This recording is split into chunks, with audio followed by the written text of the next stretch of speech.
Hey Doug, it's Anthony. How are you today? Um, my greetings to Hillary if she's watching. I wanted to share something with you this morning, Doug. I was sitting out here this morning after walking the dogs and making coffee and all that. And I was thinking about mist. I write a lot about mist. Now, I used to write about mist before I actually seen mist. And I want to relate to you a story going back a few years. And I told you about the lion I saw, and that was within a few days of being saved. But I think I've told you this over the phone before, but I'm going to tell you again because I think it's significant concerning mist. When I was saved, the night I went to sleep, it was a very kind of supernatural sleep. It was vivid dreams after not having dreamed for so long a time, for many years, decades. I'd say dreams are few and far between. When they had them, they were mostly malevolent, and I just didn't want to dream. So in this dream, I see like a fog rolling in, just a cloud of mist. And through the mist, I see figures. And the figures are walking back and forth. Some are going from right to left, left to right. And they're kind of filing into this space. And I can see the outline of them within the mist, like a silhouette, but they were like part of that mist. And my attention's drawn through the mist to the back of the mist, and at the back of the mist I'm looking, and I'm wondering, what am I looking at? All I see is mist. This is such a strange dream. It's just my mind is filled with fog, and in this roiling, softly roiling, moving mist, fog, whatever you want to call it. I don't know what to call it. It looks like what you see in the swamp, at night, the fog. Like a ground cloud, How can I describe it? It's like a cloud. And through this mist, in the back, an arm and a leg jut through this mist, like walking through a curtain, a veil. Let's say veil, okay? It's just so much dramatic, veil.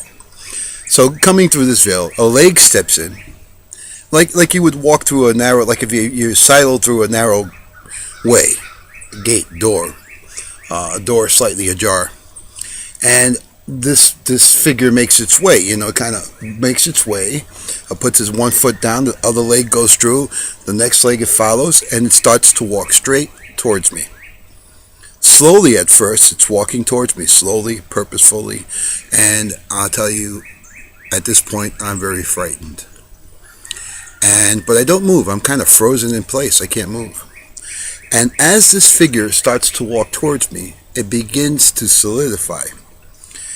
And by the time it reaches me, I realize I'm standing in front of my father, my father who passed. And no sooner do our eyes meet that he just clutches me in an embrace. And as he's doing this, we're spinning around very slowly, And as we're spinning around, all of the people who were assembled there begin to solidify. I see people who, from my childhood, a grandmother, aunt that passed away, another aunt, an uncle that passed away. And in the far corner, I see my eldest brother. He's like in the front, but he's from the far corner. And as we're turning around him, I'm feeling this embrace, and I'm feeling this embrace as if it's happening right now, as if I can still feel it, I can still feel the pressure around me. And he was gripping me like you wouldn't believe, like he never wanted to let go of me. And he had one hand wrapped around me, and it was his hand was on the back of my head, and the other one was on my back, and he was holding me so close, and I was squeezing him, and he's just radiant and smiling. He was all dressed in white. He looked a little bit younger. He just looked absolutely beautiful. And as we're turning and spinning, I see a backpack, much like mine, but not mine. And I realize that it's my nephew's home in Long Island. Because as I'm looking at the scenery back there, I recognize the trees and the fencing he has there, and it's the landscape he has. And in the corner, I see my brother casually leaning in the corner with one arm on either side rail there, and legs slightly crossed, and he's just looking off, very pensive, deeply pensive, and it's like I'm looking right at him. He doesn't see me, but he's so pensive, so far away, and he's beautiful. He's younger, he looks great, and I see this, and I'm turning around, and I awaken abruptly. When I awaken, Jody has a habit of sleeping with the TV on. When I awakened, there was a movie playing on the TV. We had it on Trinity Broadcast Station, Trinity, TBN, Trinity Broadcasting Network, the Christian network. And the movie's playing, and I thought the movie was on mute, but it wasn't. The movie was silent. And in the movie, an old man is just stirring. He's just awakening in a tent. This old man is waking up, and he's dressed in, Hebrew clothes, the traditional clothes of Hebrews in the days, biblical days. And he's just getting up, and he does his deep sigh, and his heart's breaking. You don't know why. I just tuned into the movie, so I really don't know what's going on. And for some reason, I'm compelled to watch this. And he rubs his eyes, and he steps out into the sun. He draws the entrance open there, the veil that covers, and he steps outside. And the little girl comes running up to him, all exuberant, and she jumps up in his arms. And it's apparent that this is his grandchild, and he's like the tribal leader there, and he's the patriarch. And he holds this little girl, and he hugs her, and he kisses her, and he loves on her, and he puts her down, and she runs off, and then he's staring off into the distance, staring off across this desert into a dune, a hill, and he's just sighing. Now, before this, I saw a man. It was the story of the prodigal son. He was feeding the hogs, the pigs, whatever, and you can tell he was frustrated, and he just said, he didn't say anything. He just dropped everything and started to walk, because like I said, this movie's silent. Now, he just took off walking. Now, then the first scene that opened up to me was the old man, and I see the young man crest the hill, and the father recognizes him from far away. Well, you know the story of the prodigal son. And I am so baffled, and then I just start to get it at this point where the son crests over the dune. I knew I was looking at the prodigal son. I knew I was watching that biblical story. But this is coming right out of that dream, Doug. And I write a lot about mist and things that come through the mist. I really believe that I've often heard, and the scripture says that when the person is saved, there's great rejoicing in heaven, and there's a lot of people in that room that I didn't know. Could be ancestors, I don't know, saints. And I just wanted to share that with you. That, when I talk about things being so real, that was the furthest thing from my mind. Those images, what I saw, I never really saw things that way, and it was almost like to say, listen, if you have any doubt, Anthony Gomez, if you have any doubt that you've been saved, if you have any doubt about who I am, this is to take all that doubt away. And often I write, and the things I write about, if you read them, you would tend to think that I don't have a strong belief and I don't have a strong faith, and I'm always doubting. I write that way for those I can relate to who have been where I've been and who ask those questions, and even though they've seen, they know, they still have this insecurity about themselves, which is something that I lived with for so long. And they're insecure about what they see, what they hear. They don't trust, their eyes, their ears, and and I write about these things because it's important. I know that the sins are under the blood, and we don't need to talk about those things.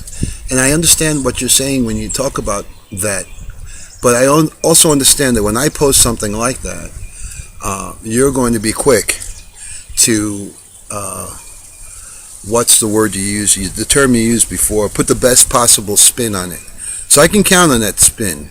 I can count on it, and in this case, it's a good thing because that's exactly what I'm shooting for. I'm shooting for, hey, let's look both sides of this. Let's look at both ways that this can go because a lot of people, they come that far and then they stop. They stop in their tracks and they don't take that next step of belief. They just kind of stop there. They hesitate. They procrastinate. And I can really relate to that because this has been trying to have been done for me for so long, but I just couldn't get it. I was so deeply entrenched, and I know there's a lot of people. I've met so many good people who are just inherently good. And I say that, with the knowledge that we're all sinful, but they're just people I've met who are so compassionate, so caring, so giving, and who don't have a strong belief. Some I've met some atheists who are just like really.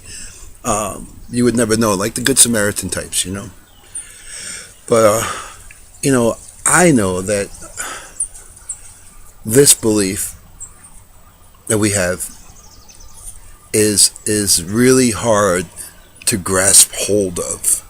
Really hard to grasp hold of, even though it's right in front of us. And that's why I write the way that I do. I'm not going to stand there and write, fluff,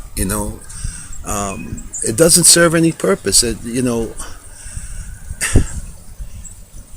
don't know how to say this, but it's to me it does a disservice. Let's be real about what we're living in, what we have to contend with. What's really out there, what battle is being waged right now, how serious it is. Let's not be so complacent that we get so comfortable, that we get so smug, that we lose sight of the fact that there's so much to do in whatever capacity you're able to. Just do what you can, the most you can. So anyway, I wanted to talk about mist because I do write a lot about mist. To me, they're very significant, and well, I guess that's it for now. On the side note, I was recently approved for Medicaid, so now I can, go to the doctor and all that, which is a wonderful thing. I'm very grateful. But I checked the status of my SSI claim, and Jody and I filled out these forms, tons of forms, and we actually mailed it. Now, we never researched on how to do this. No one ever told us. And talking to my advocate, my social worker at the hospital, she didn't tell me I had to go there in person and arrange for an interview. So we sent this packet to Social Security Administration. Well, we hadn't heard from them. And everyone I've spoken to said to me, you're not going to hear anything for 6 months to a year. So I just sat on it. I didn't do anything. And when I was approved for Medicaid, my social worker said, it's kind of odd because usually when you're approved for full disability and Medicaid, prior to that you're approved for SSI. So I called them and they had no record of us ever having filed a claim. So I've got to go there. Apparently I sent that packet to them and that wasn't the proper way to do it. I'm supposed to pay a personal visit. And I'm hoping my information hasn't been used by someone else to set up an account because we got a strange message online when we tried to look into it further. So, it's one thing at a time. We were getting help with food. We're getting food stamps right now. What they call it SNAP benefits. They give you a card that you can use. It's like a credit card for food. And I'm getting Medicaid now, which I would like to address several issues I have, medical issues, and hopefully I can address those things and possibly return to work. My goal is not to sit at home and be content to collect a check. That thought is not one that pleases me. But if I can use this and take advantage of these benefits to possibly, return to a state in which I can work again. And if not, I think they help you go to school. So I think that I have an opportunity to go back to school and possibly study ministry. Take some kind of seminary course or something. So anyway, just wanted to talk about mist and fogs and things that things that come through the unseen, through the veil. Through the veil. I got a glimpse of what comes through the veil. It was beautiful. It was absolutely beautiful. Every face I saw was radiant. Everyone I saw was young and virile and beautiful. I saw relatives that I had not seen in decades, and there were some there that I probably never met in this life. But it was a wonderful experience, Doug, and I just wanted to share that, to say that it's that real. It's what coincidence is that on the very night I was saved. And I'm going to tell you a story of how I got saved. It's really going to blow your mind. What happened with the dogs taking off and getting lost and me chasing after them and not being able to find them. And I was so distraught, and I fell down on my face, and called out to the Lord and realized that I was calling out to Him for a lot of things all at once. And He answered. So God bless. Hey, that's Figaro. That particular song, that's the Figaro bird, that picture I've got on my email up on top of the birdhouse. That's his song there. Beautiful song. And I intentionally set this up here so you can see the birds when I talk and see what I see in the morning here. My hungry birds who, they just let you know when they're hungry. And then they let you know when they're full. They sing for you after they just sing out of gratitude. It's a different song. The hungry song is a desperate song. The thankful song is just a beautiful song. So I'm looking at a sparrow right now in the corner. You can't see him. He's to the side of the screen. They're coming really close now. Anyway, have a great day. God bless.